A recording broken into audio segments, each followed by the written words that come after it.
It's an At the Office edition of the East Bank Sports Show, serving up the hottest sports takes from right here in Cleveland, Ohio. It's your hosts, Noah, John, and Erik. Welcome back into the East Bank Sports Show, At the Office edition. I'm here with my two decently good friends. I'm just kidding. John and Erik. What's going on, everybody? How we doing? I'm great, man. I'm glad to be with you guys. I'm ready to rock today. I got good energy. I agree. I'm really excited for this long weekend for the 4th of July. It is very much needed in my life, taking a break from doing some bonus shows other than the, At the Office stuff and the East Bank show we did yesterday, as well as taking a break from some of the articles and, of course, my actual 9-to-5 job as well. Very excited for that. Erik, how are you doing, man? I'm good too. I'm excited. I'm feeling feisty tonight, so just watch out, fellas. I'm feeling feisty as well. John came in hot in the back rooms before we started the show.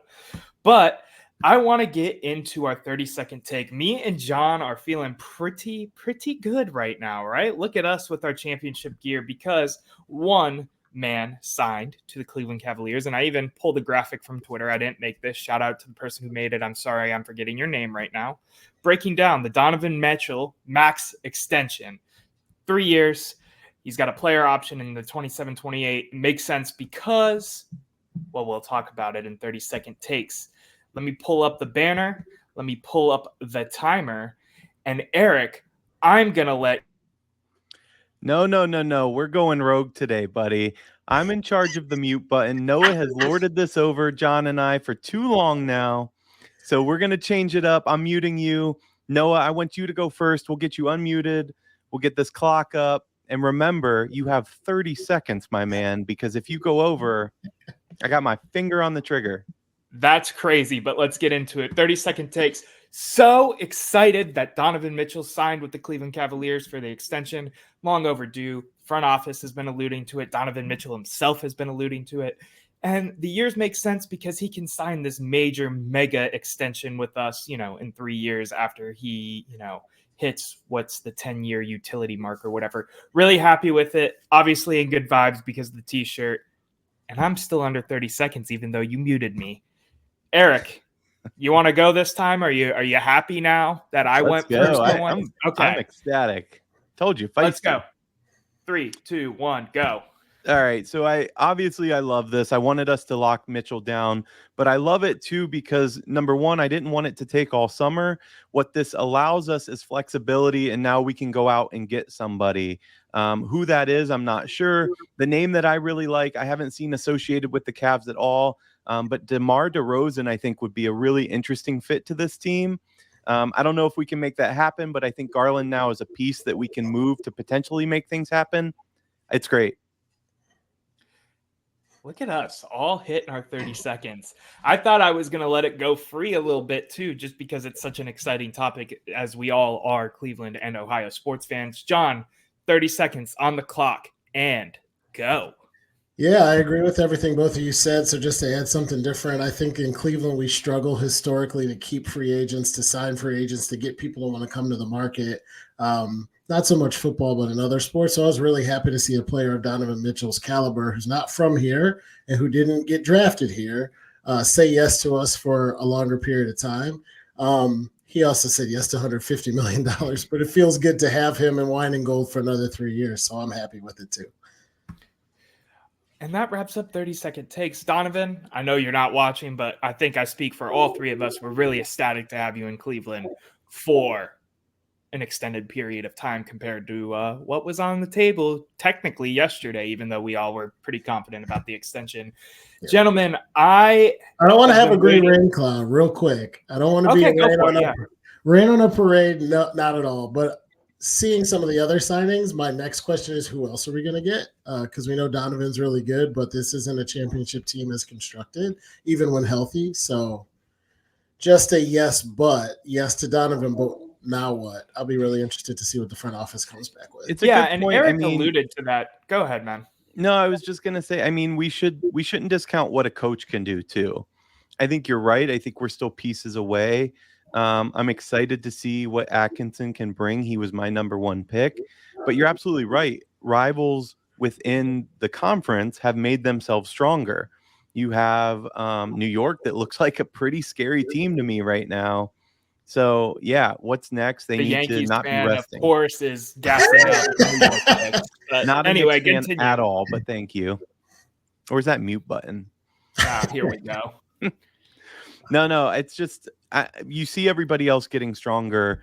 The Cavs can't rest on their laurels here, and I don't think they're a team or an ownership that will. But John, you're absolutely right. They got to keep pushing.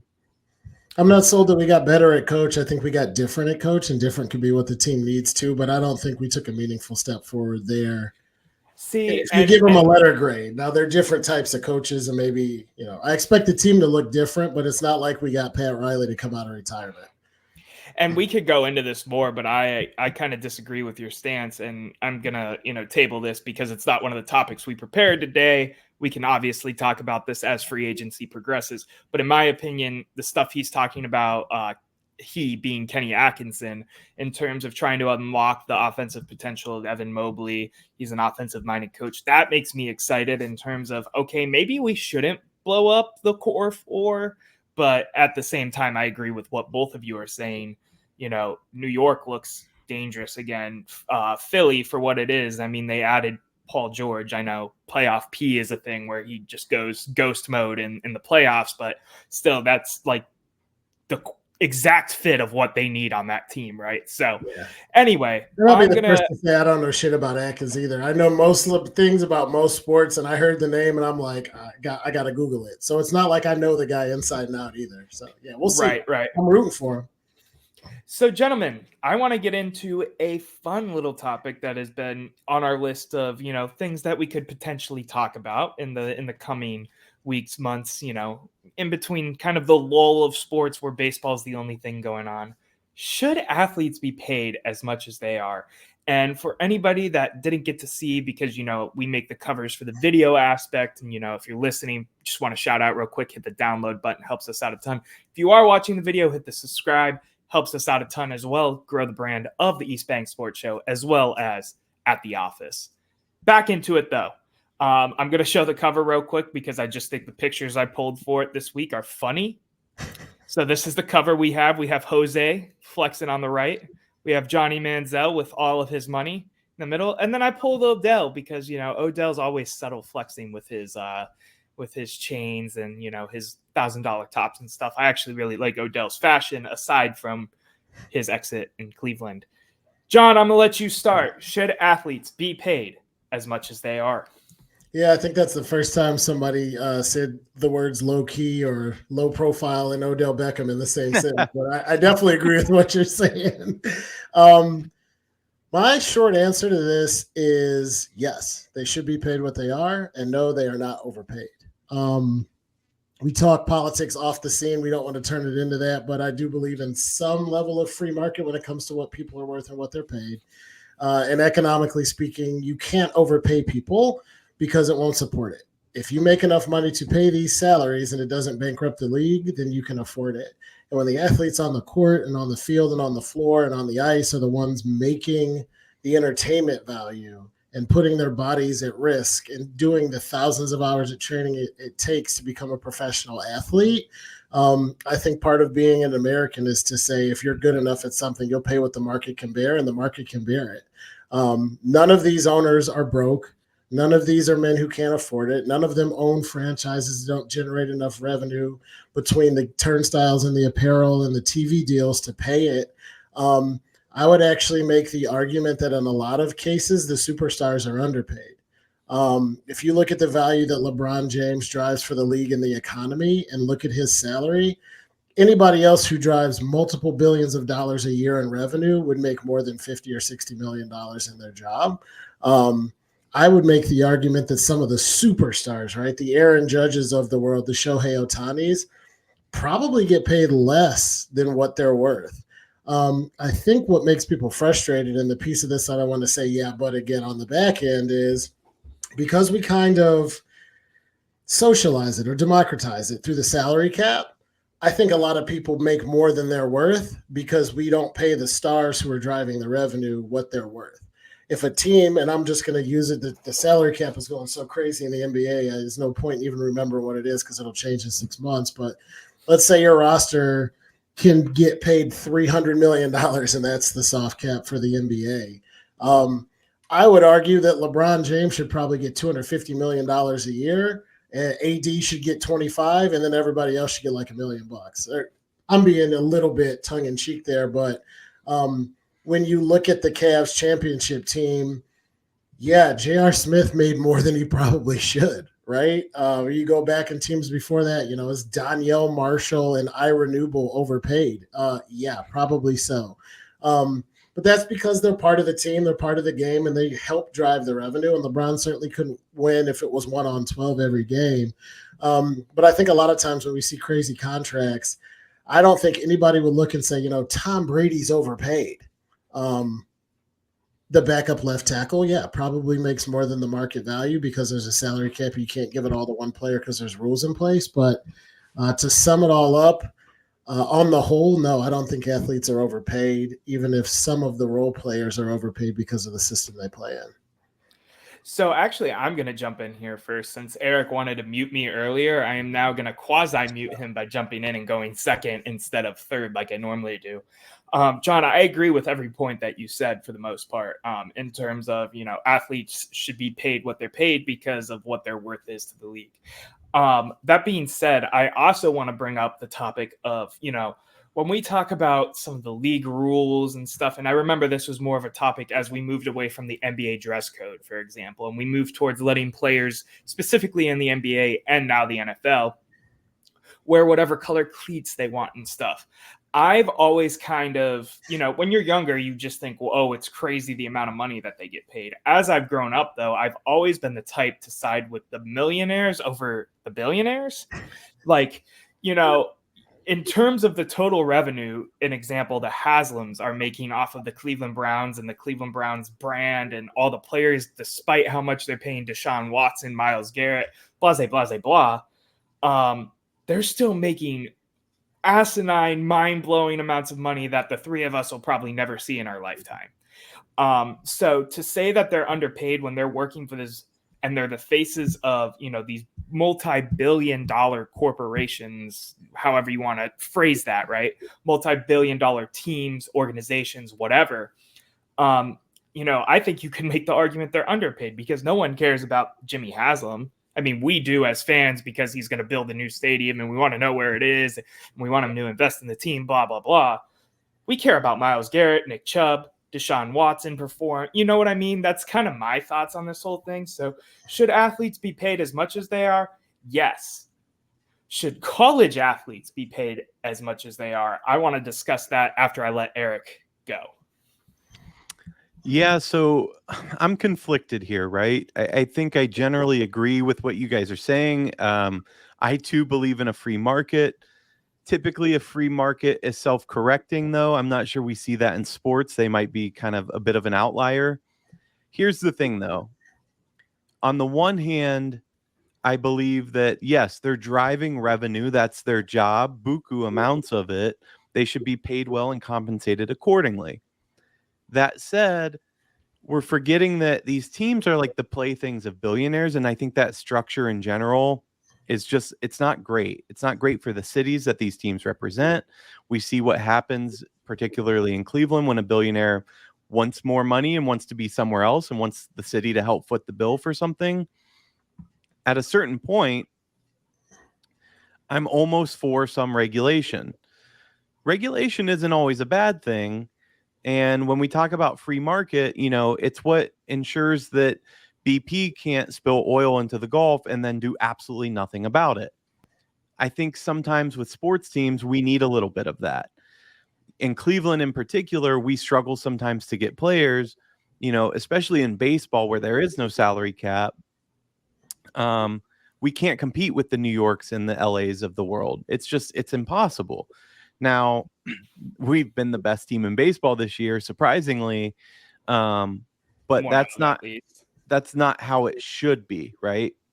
Normally, money will out in situations like this.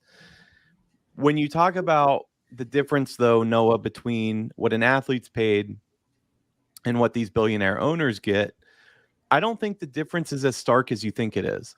It sounds crazy because they're billionaires, but the salary I make compared to the total assets that my company is worth is a far wider gap than what athletes are paid versus the assets of, say, the Cleveland Browns are worth. We know the Cleveland Browns are worth what? Maybe $5 billion. That's probably on the high side. Whereas we work for companies that are worth, quadruple that, 7 times that, and we're paid nowhere near what Deshaun Watson's paid. That said, yes, they're driving revenue. I think that there should be some incentive there. But how much better would these leagues be if we lost Noah? How much better, and I'm covering John, I don't know what's going on. How much better would these leagues be, though, if we had the opportunity to level the playing field a little bit? We would see more competition. I think ratings and dollars would just go up if you did that. And I don't know how you do it. I don't know if you say each team gets the exact same amount of money that you can play with. And the problem, obviously, is going back to the free market, the sponsorship side. You're going to get more dollars in New York. You're going to get more dollars in LA. So how do you curb that? I don't know. I don't have a good answer for that. But I'm split. Like I said, I know it's a non-answer. I like both sides. I think generally speaking, people are paid according to the value they bring. A lot of people hate on CEOs because they're paid 26 times what their employees are paid, but they don't understand that the decisions that have to be made that earns that value. It's not always there. I've met some very high positioned individuals that are, for just being blunt, dumb as hell. And sometimes that'll happen. You see players that are overpaid like crazy.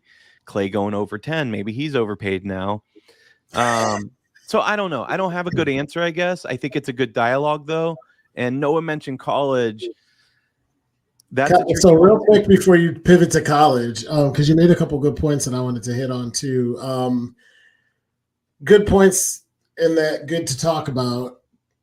Good bad point in that I disagree with it. You made the analogy of like you versus Deshaun in your organization, but then you kind of came back to it. The argument that I always make there is you get paid commensurate with what the value is you drive for the organization. You don't make $250 million, but you make more than the people who clean and maintain the office, or you make more than the more junior staff who are fresh out of college and don't have the education or experience that you have. If people showed up outside 75,000 at a time and they all had Erik hats on and shirts on, and everybody in Northeast Ohio tuned in to watch you do your job, you get paid more. This is a really good idea for my next salary negotiation. But there you go. And you're good at, and I've worked with you. You are very good at your job. That's not what the point I'm trying to make. It's just the revenue that you drive and how much of it is on you. Right. The other point that you made, there is a cap. I mean, you said, let's put a cap on this thing, make it fair so everybody can do the same thing. It's part of the reason NFL is king. I think they do a good job of balancing, giving the players a shit ton of money, but also keeping it competitive with the salary cap. That's the idea behind the salary cap. It's to say this is how much you get to spend so it's fair for everybody. And then they put floors in for the dregs of the league who want to try to underspend and fight their way to the bottom to get draft picks.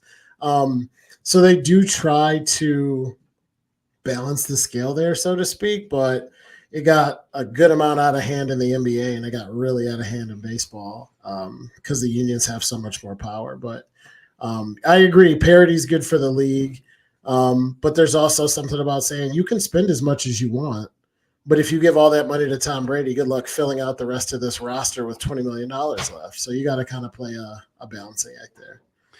And, I agree with you that I agree from the standpoint of the NFL is the league with the most parity. I mean, clearly, right? And I don't think you can stop, we're in Cleveland, so I'm biased to Cleveland sports. And it's tough because people don't want to come be cold for 7 months out of the year. you don't have the opportunity. I mean, Cliffs is going to give you some sponsorship opportunities, maybe Misney and Ken Ganley. I get it. So if you're picking between two decent teams that are going to have a similar on the field product, I would choose New York too, because I'm going to go get paid there. It just sucks as a Cleveland fan. And I don't know how you fix that. And it's more that I think it's the market, right? I know you were just using an example to talk about the weather too, but it's cold as shit in New York and Boston and Chicago 7 months out of the year too. I think it comes down to, like he said, we got Misney and Kinganley Kia, and they got, everything you could think of because it's New York. You were going to hit on college before. I want to hear what you have to say. I don't think college athletes are overpaid either. We got into this a little bit when the NIL news broke earlier this year. Again, if you're a quarterback at Ohio State, you could pack 110,000 people in to watch you play Penn State. Go out and endorse some cars, go sign some autographs, and take that $5 million deal, because God knows you're driving more value than that for that university. I think that, first of all, college athletes did always the need for the pay was there, because what these universities bring in, and they can't even, they can spend on athletics, but it's not like they're for-profit businesses. So they're bringing in billions of dollars a year. It's ridiculous. They were very clearly profiting off the name, image, and likeness of student athletes by just giving them an education, which, don't get me wrong, a free education is great. And, if your daughters, I think they should very much so push for volleyball scholarships and things like that. Yeah. Welcome back, Mr. Olson. Big but here, and I'm going to just wear my Ohio State. I literally have an Ohio State hat on. I don't like it because of the parity. I don't want parity in college football. There's 3 programs historically that have dominated college football, and we're one of them. And now it's going to be ruined. Maybe not, because we're on a revenge tour and we still have more money than anybody, apparently. But I think you're going to look at teams like, there's a good reason that Saban retired. If not for NIL, I'm not sure he steps down at this point in his career. And I think Bama's going to really regress in how they win, whether or not they win. I don't think they're going to be in the picture anymore. And there's a good reason for that. So are they overpaid though? What I don't like are these kids that are now saying, I won't even come try out for you without dollars or without this. That's ridiculous. So that's kind of what I was going to touch on, right? I won't even come to campus unless it's an official visit. Have you guys seen some of these official visits now where they have like the Porsche and then the Ferrari and then the Lamborghini parked outside the athletic? Like, there's got to be a line here, right? Like that's a lot to me. I'm thinking about myself, right? And, I'm younger than both of you. I had to date you at least once this episode. Come on now. I'm younger than both of you. And I think about myself, 5 years ago, 6 years ago, 7 years ago, when I was still in high school, immature. I like to think I have a pretty solid head, my head's screwed on straight now. But in terms of then, you present me with $500,000 in a Lamborghini, I think I'd be okay. But I think there's a lot more chance for even, a guy that has tried his best to be on the straight and narrow to go off the straight and narrow. And it really bothers me. It doesn't bother me. It really worries me, I guess, that we're going too far with this out of the gate. Because what's next? Like the Tennessee private jet where every scholarship player gets a ride to wherever they want for vacation. Like, I just don't. If you can get it, it's pretty sweet. Here's my problem. At this point, we're basically talking about another professional sports league. And I'm all for, like, young kids, go get your money, man. I'm not decrying you getting paid at all. Where I struggle is if you're a nursing student at Ohio State, how demoralizing is it to walk, to class and the athlete's pulling up in a G-Wagon that you'll be lucky if you could buy that in your lifetime. Maybe we move it. Why are we even, for these top programs, why are we even including school? At this point, I don't know. We've moved past this being a student athlete kind of thing. And now they're basically professional athletes, one step below, making insane money. I don't know. I feel like there needs to be some kind of change. I feel like the Yeah. change has to come from elsewhere, though, because I know I'm the voice of dissent on this. You both are leaning towards that we need to regulate it, and I'm the no, we don't.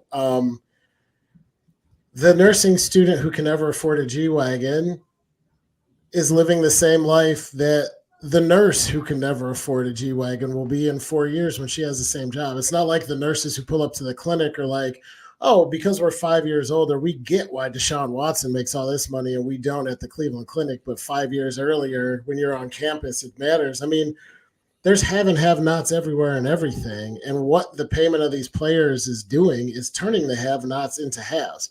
Now, do I have concerns about what a Rolls Royce and $100 million will do to a 16-year-old because they start getting money before they even get to school? Yes. But I think that that's a risk worth taking when you talk about what some of these people can do. You heard me use the LaDainian Tomlinson story about I played all this ball at TCU and couldn't afford to buy my own jersey out of the bookstore. That is criminal. And if you're not giving it to the athletes who put their blood, sweat, and tears in there for it, who put their bodies on the line for it, right? We watched Nick Chubb in college get a devastating knee injury. It could all end. Kids died playing sports. Like, I don't want to overstate it. They're not in the armed forces, but they are risking a lot just to go out and put on the scarlet and gray for Ohio State. Should it go to the players actually doing it, or should it go back to the administration so they can build a $48 million science building instead of a $42 million science building, or so the athletic director can live in Beverly Hills instead of the Palisades for UCLA and USC? Like, I'd rather the kids get it than it go back into the system. That's not the argument, though. And we're getting a little bit off topic, but I'm going to let it go for a second here. That's not the argument, though. The argument isn't that the kids shouldn't be getting money. I've always been a proponent of NIL should have always been a thing. It should have been a thing a while ago because they were doing it under the table to begin with. Yeah, I was going to say this became pro sports 40 years ago. It's not new just because they're getting paid. But yeah, keep going, Noah. Right. But the difference is I think there should be some type of regulation. And, I want to throw this idea out here because I was thinking about it a little bit. But, you're getting some of these kids that have never had money like this or been around it, never had money in general. Like, I feel like there should be more support than just handing them the keys to the Ferrari, handing them $500,000 and being like, welcome to Ohio State. Let's get after it. 100%. I mean, you're giving generational wealth to kids.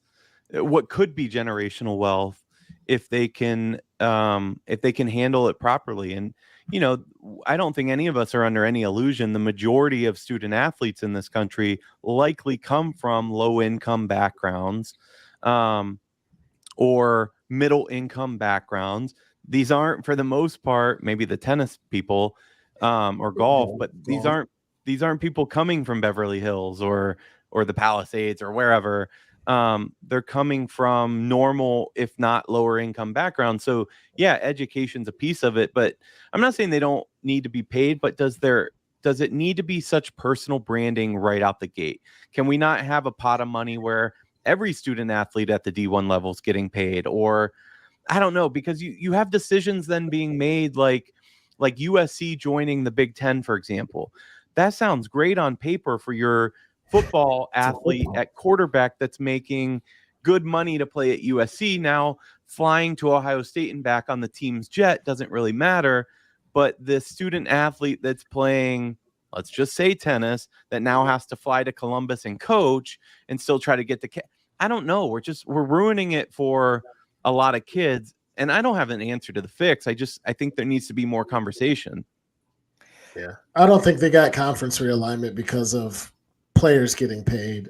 No, they're related because it comes back to money, but the money that USC chased to join the Big Ten is different than the money that Braxton Miller would have gotten had he gotten paid when he was quarterback. Sure, but 100%. It's a money thing is what it comes down to. Yeah. I'm gonna reel us back in, guys. I want to go over the initial question one more time. Should athletes be paid as much as they are? So I think all three of us are in agreement. Yeah, right. 100%. Yeah. Regardless of, how asinine the money can be in terms of, the three of ours pockets. I think that's it. Is there anything in terms of the college aspect of that question you guys want to touch on? John, you basically said yes. Erik, where are you at with that? You were talking about this pot of money thing.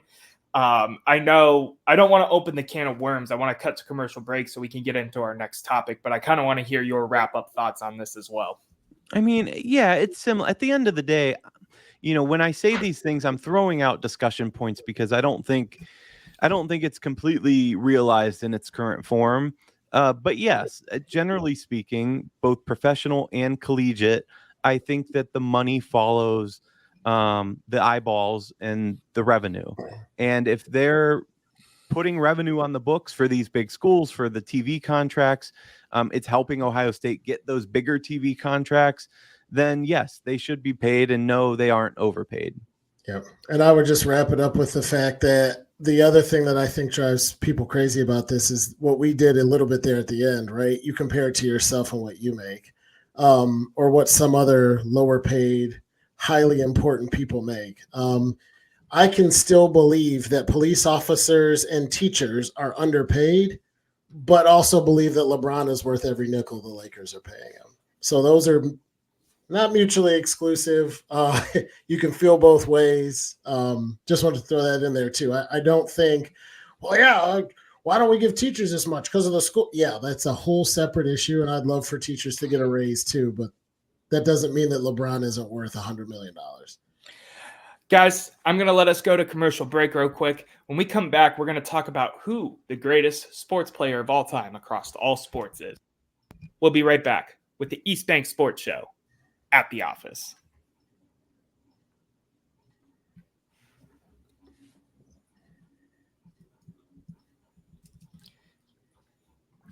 And we're back with the East Bank Sports Show at the office. I just want to make a couple shout outs real quick. I want to shout out everybody here on the Fanatical Elves Network, whether that be John, Lou, Sam, Elliot. I haven't talked to Elliot in a while. I hope Elliot's doing well.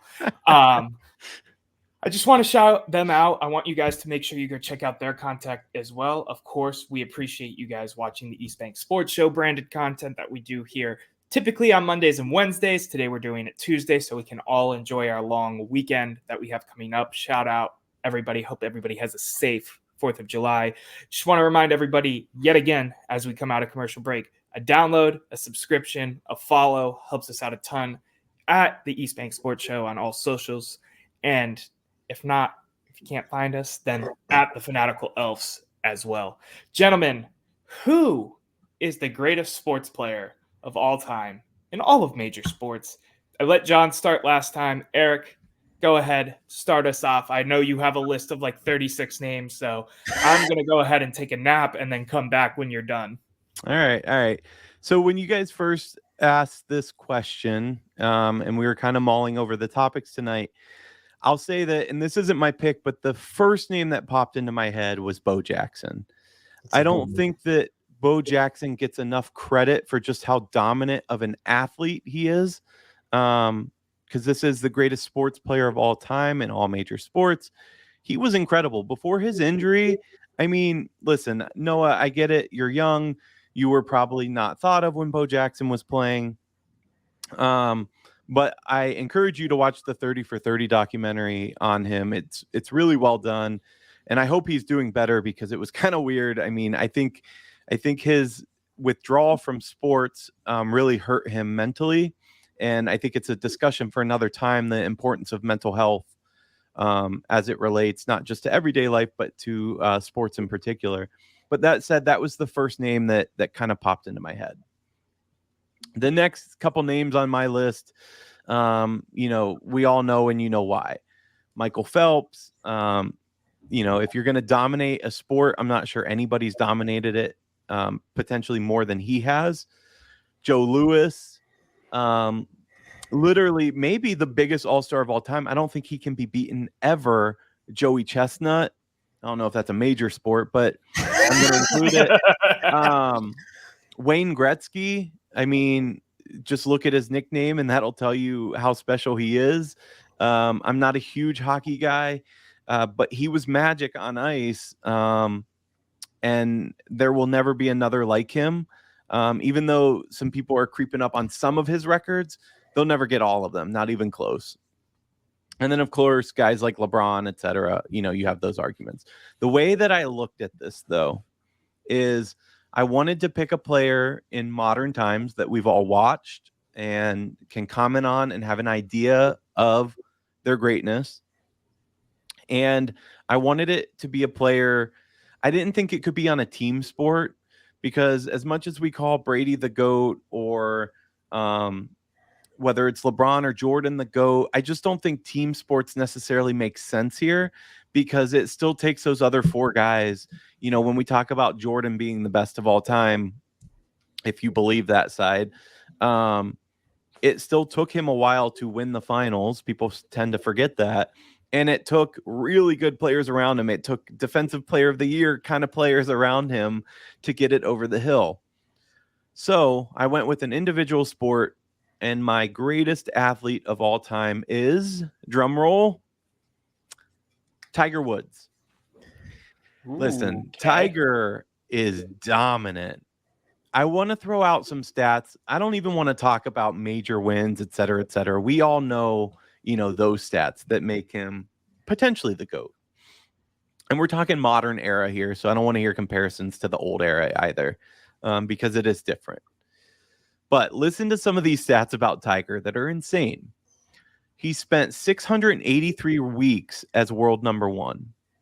I just want to put that in perspective. If Scottie Scheffler's been world number one for a while, right now he's having an insane season. To beat Tiger's record, he would have to remain world number one until 2035. I mean, these are the kind of stats we're talking about here. He's held all four major trophies at once, albeit not in the same calendar year, but he's had them all locked down at the same time. He has the record for most consecutive cuts made at 142, which is insane. From 2004, this is probably my favorite one, but from 2004 to 2006, he had 1,466 putts from 3 feet or less. He missed 3 of them. Now, that doesn't sound like a crazy stat. It's within 3 feet, but 3 of them, it's insane. If you're a golfer, that's insane. He's the only golfer to win the same tournament 4 years in a row. He did that twice, by the way. In the last 60 years, only 3 golfers have started the PGA Tour with 5 or more wins, tournament wins. Those golfers are Tiger Woods, and Tiger Woods. And then my final stat for you that I particularly like, in the late 90s, early 2000s, Vegas would often have odds. And the odds were you could pick either Tiger Woods or the rest of the field to win. That's how dominant he was in an individual sport. I mean, I would argue more dominant than Michael Phelps. Then he was the guy, and he did it. The thing is, he didn't do it for a short period of time. He did it for quite a while. There's a ton more stats. I think John's dog agrees with me. But I think he is the greatest sports player of all time. And I just want to touch on it briefly, but to take a sport like golf and be able to market it and bring it to a level of some of the other major pro sports is an incredible feat, in my opinion. I don't think we look at golf and we watch on Sunday like we do now, if not for Tiger Woods. He changed the game. He increased sales, 20-fold for Nike, similar to Jordan. He was Nike Golf for the longest time. And I mean, to say what he's done for sport in general is typically an understatement because it's that impactful. So I want to jump in here with my answer. I'm sorry, John. I'm feeling going second today for some reason. First of all, Erik, I think that's a really interesting answer. I don't completely disagree with it. However, I do have a different answer, right? So I'm sitting here and I'm thinking about, some of my favorite athletes of all time, some of the biggest names of all time. And then, one name crosses my mind.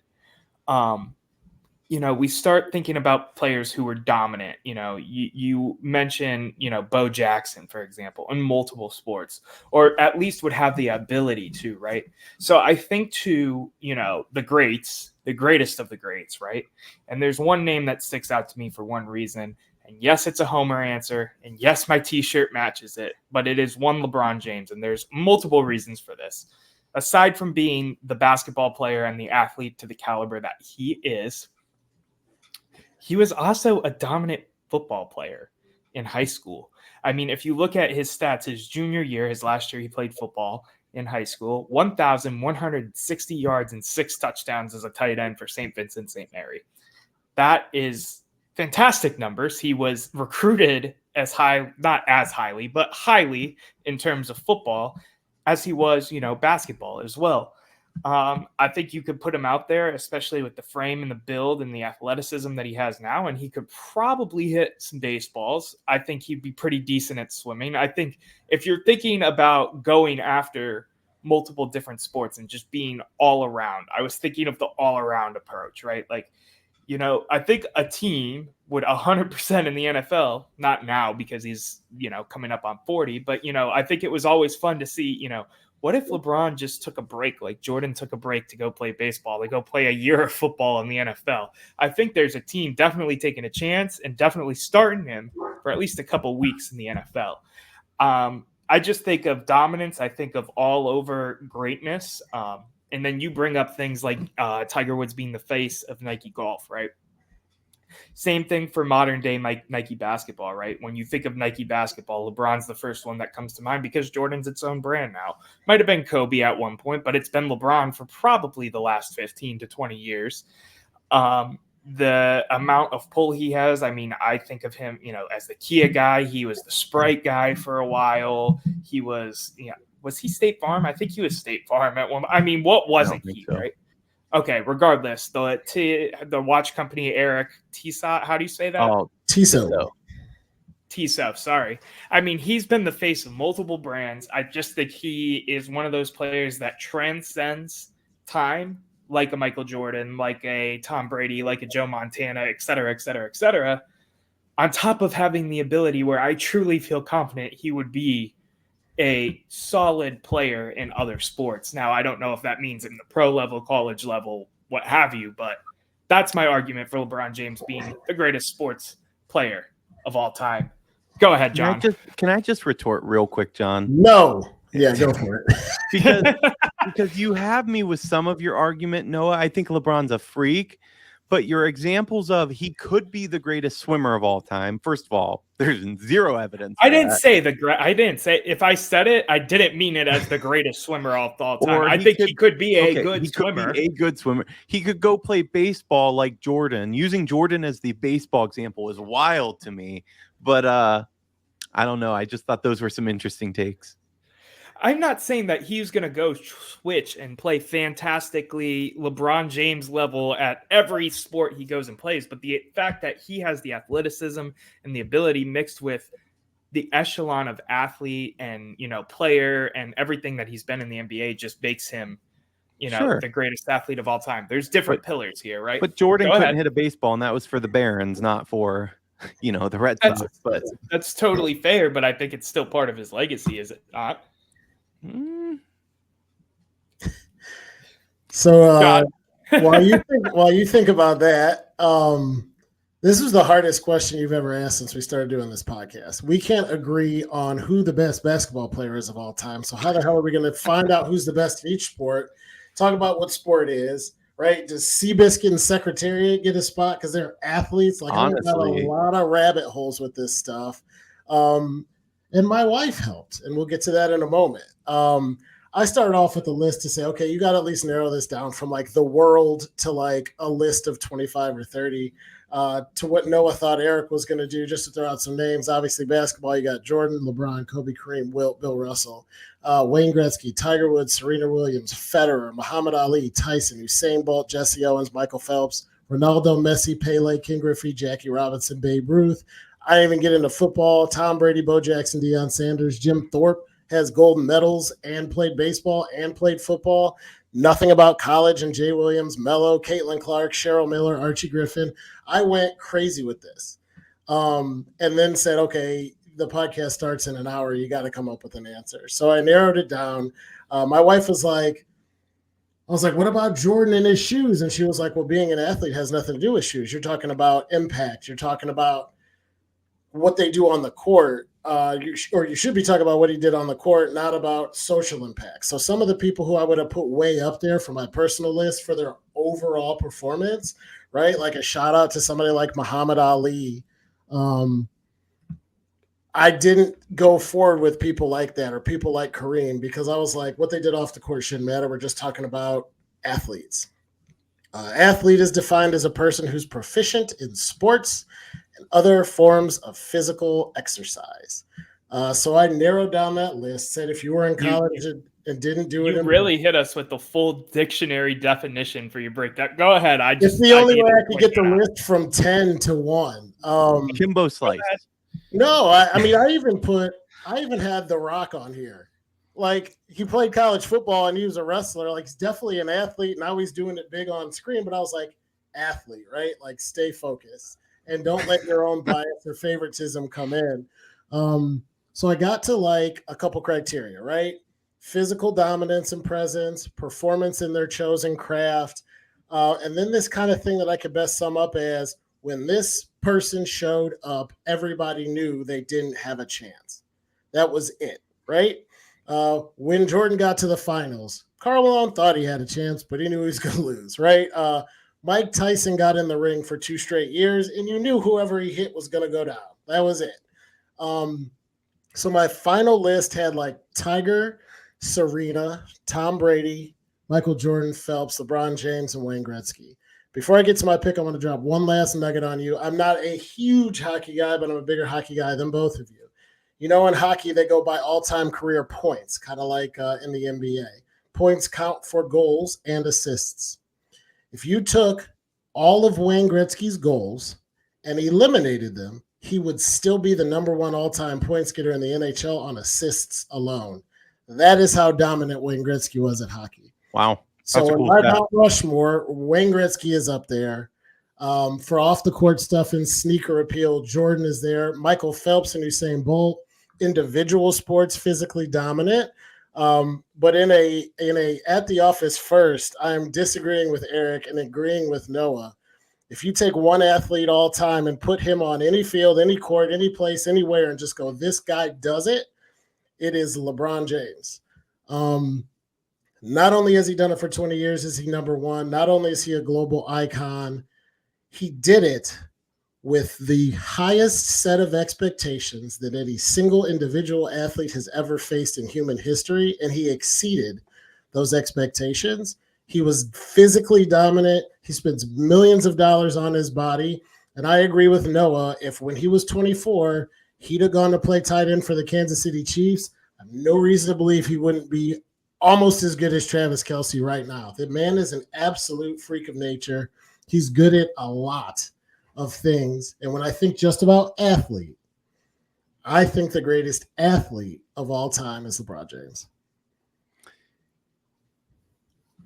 I love it. I love it. I'm all here for it because I mean, obviously I agree. Why are you speechless, Erik?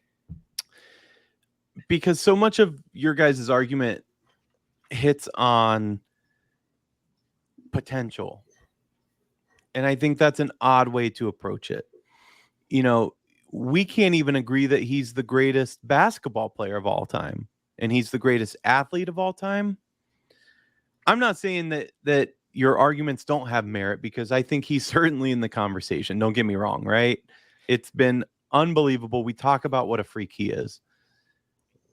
I don't know if he was that much of a freak. We saw it in 2016. Should he not have won every finals that he's been in? There's so many question marks with LeBron. It's a team sport. That's a completely different argument, though, to me, because I think the league is so much more talented. If you want to go from that aspect too, you're talking about one single person. You're not talking about, you know, a group of people right now. Like we could go and do this next week, right? And say who's the greatest team of all time and have the same type of expectation breakdown. So why not pick somebody that does the decathlon that has proven themselves in multiple sports instead of the possibility of multiple sports? I didn't read my whole list. I have Bruce Jenner and Dan O'Brien on my initial list. So if that makes you feel better. Also, I do have LeBron as the best basketball player of all time, hands down for me. not I agree. influential, not I was gonna say- deals, not Bulls and all the Team USA Space Jam shit. Basketball, putting the ball in the hoop. I think LeBron's the best in the NBA. Too. I don't disagree with you. I was gonna say I think we're all LeBron is the GOAT people, right? Eric, you are, right? I Mhm. mean, yeah. So I was gonna bring that up as a counterpoint too to you saying we can't agree on it. The three of us, if we're talking about just us three, we do in fact agree on it. For sure. So therefore, we can move forward and go with some of our assumptions of John talking about him going to the Kansas City Chiefs at 24. Now, do I think he's going to be as good as Killer Trav? I don't know about all that. That was kind of hot on my opinion, but yeah, I mean, I completely agree with the point. Eric, I love your breakdown, and I'm not trying to be the cop out and not try to stir the pot for once, but I think your breakdown makes total sense to me too. We're talking about a guy who it's his sole responsibility to be good at golf, and he was flat out the best ever at golf, right? Right. So I get your breakdown, but in terms of I just get the thought process because me and John kind of went the same way of thinking of everything holistically, picking them up and putting them in different leagues, picking them up. Yeah, that's kind of I think. Here's another way to think about it too, because this is where my wife helped. She gave me the definition and said this is an athlete. Wait, and didn't you say you disagreed? Who was her pick? Oh, she didn't make a pick. I got to ask her who she comes to because she went down her own rabbit hole. So I can't wait to ask her what she said. But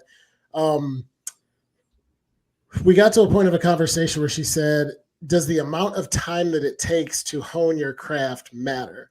I said, I think it does. And she said, I don't think it does because the athlete is that physical dominance. And I said, because Tiger Woods and Serena Williams started when they were 2 and like, they are on my, I don't want to say Mount Rushmore, but if the best I could do is say, okay, here's my 10 people who I got to see, right? Like Jackie Robinson, Mike Tyson, Serena and Tiger were on my list. Mm-hmm. What I got down to was this. If you put LeBron James on a golf course or on a football field, what happens? And if you put Tiger Woods on a basketball court or on a football field, what happens? And we all know LeBron's going to be better. So Tiger is amazing. I only golf because of Tiger Woods. I watch golf all the time. I still glued to every shot he takes when he plays. He means a lot to me. He's not going to dunk on LeBron in a one-on-one. You know what I mean? Like when you think about athlete, all-around athlete, who's the best, that's why I didn't put Tom Brady or Wayne Gretzky. These guys are amazing, but right. Tom Brady with no shirt on, does this dude look like an athlete? He's a good quarterback. Now he does with the TB12. Just throwing that out there too. Go ahead, Eric. Do you think that let's see, do you think like Kristaps Porzingis is up there with LeBron? No. Because he would dominate on a football field over Tiger too. That's not a good argument in my opinion. But why isn't it? Why isn't it though? Because I just explained why. The build is different for the different sports. Just because they might dominate on another sport and another field doesn't change things. Here's the thing. I think when we talk about the greatest sports player of all time, it transcends time, not space, but time. And when we talk about a guy like Tiger, he certainly does that. Now, your counter argument could be much like tennis. Well, it was a very different time, 60 years ago. It was more like club championship sports than professional sports. Although you could probably argue that for just about any sport.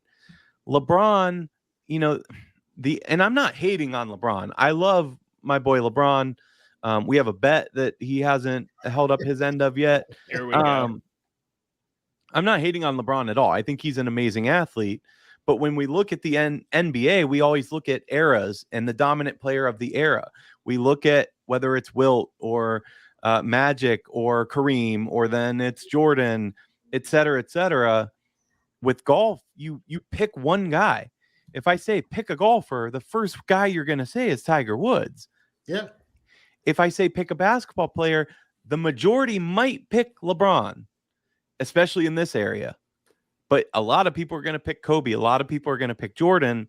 I just feel like Tiger transcends it a little bit. I feel like that's a bet. I feel like you almost contradicted your own argument in there, though, because then if I took that argument and applied it to the best bowler or billiard shooter or dart player of all time, you Hold wouldn't on, say, "Oh I have yeah, a story they for deserve this. to be in this conversation because they Yeah. bowl." You're right, but we said major sports, but as I was doing my due diligence, there was a billiards player, Oh, and here we this go. man Here was we go.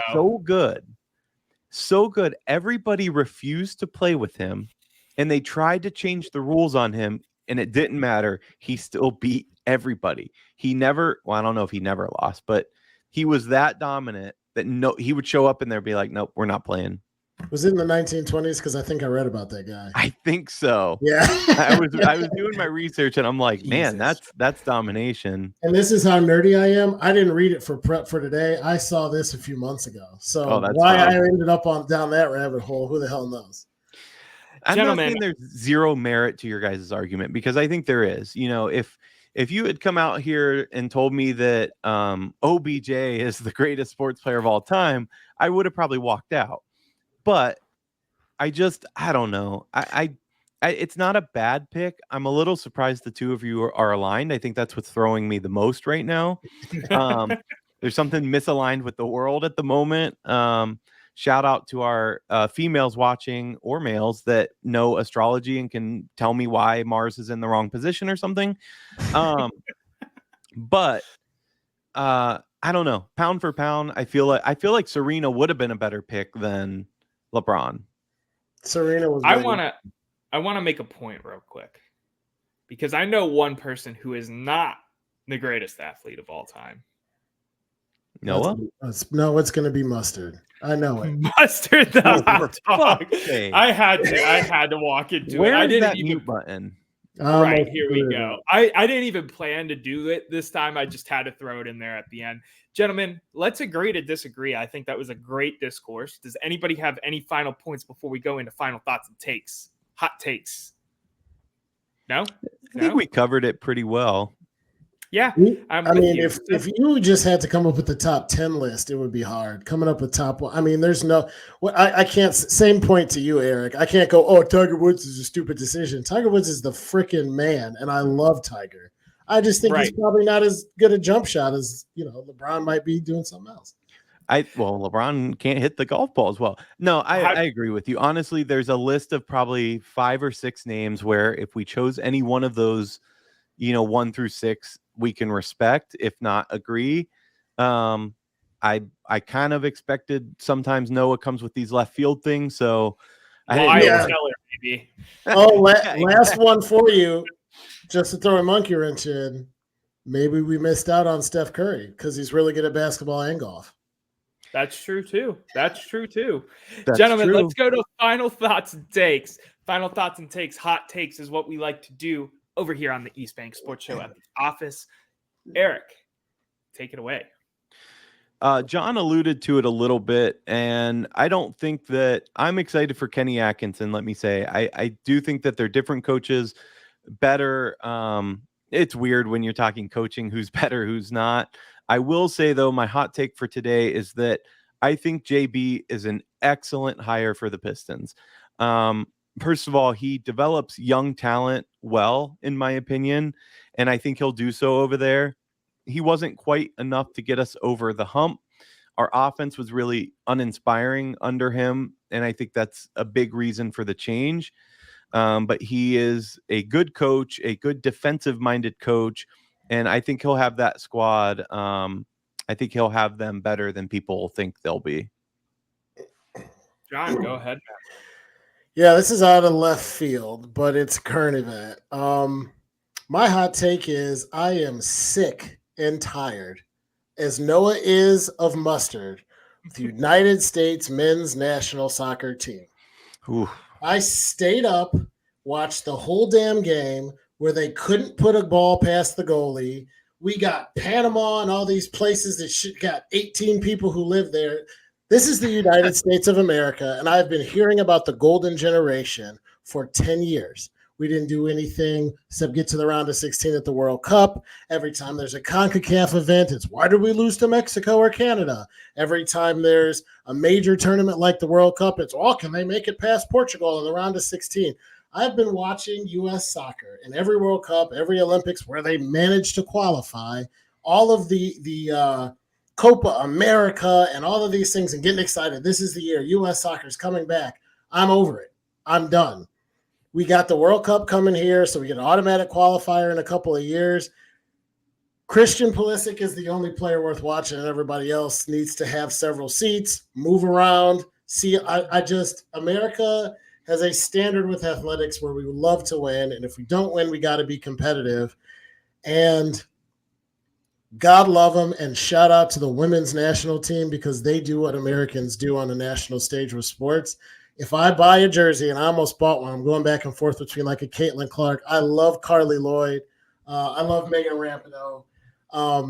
They do it like we're supposed to do it, and the men are in another stratosphere. So get your shit together, fire the coaches, redo the roster. I don't know soccer like I know a lot of other sports. I don't want to get too far out over my skis, but the men's national team disgraced the United States again with the shitty performance at a major tournament, and it pisses me off because they only come along like once every 2 to 4 years. So get it together. Can I just ask one important question on the heels of that?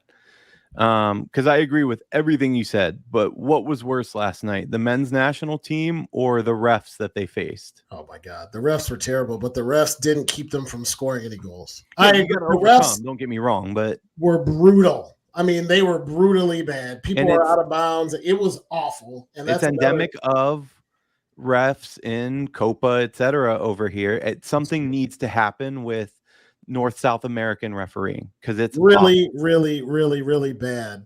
But we had shots from point blank 3 times in the second half, and nobody in the U.S. uniform could put a ball in the back of the net except Pulisic, and he keeps getting quadruple teamed and has to pass it. And I don't know what the solution is, but refs were awful. That's not why they lost. They can't put the biscuit in the basket, and it's irritating.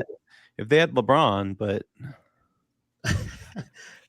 you guys will go forever, so I'm going to jump in here. And I had a hot take built up, and now I can't think of it. So I'm going to go to one of my cop-out hot takes that I think about. And I'm going to go not even into sports. I'm just going to say, because I'm in the good mood, I'm really excited for 4th of July weekend. 4th of July is an underrated holiday. It's a great time to get together with family. Make sure you go ahead and do that. Make sure you watch some good baseball. The Guardians are playing all week. I'm going to be there tomorrow, a lot of the games, because I don't work past tomorrow. And even then I'm still going. So make sure you enjoy time with your friends, family, have a couple beers, not on me, but for me. I can't, afford to pay for all of your guys' beers, at least not yet. Gentlemen, thank you for another great episode. I always love sitting down talking sports with you guys, typically on a Wednesday. Today we're on a Tuesday. Please make sure you hit download, subscribe, like, do all of that. It helps us grow a ton. I know I've said it a couple times throughout this episode, this video, this podcast, this listening experience, whatever you want to call it. But I like to end it on this note every time. Until next time, Cleveland, have a great week.